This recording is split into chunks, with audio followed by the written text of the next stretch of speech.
Because you're knocking some lovely music out of it. Thanks. I thought there's a kind of a tape record you had or something. You were on the drums with a tape, you know, Okay, yeah, yeah. a CD or whatever. Yeah. Yeah. No, it's nice to play it outside. Oh, God, it is, yeah. Yeah.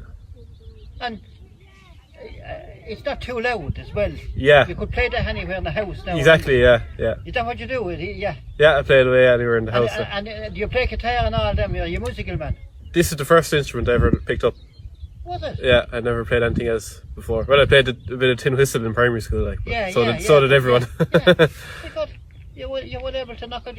And how many tunes can you knock out of it? I just kind of play my own tunes. I don't really know any songs really. All right. I just kind of play as I go along and improvise with it. Yeah.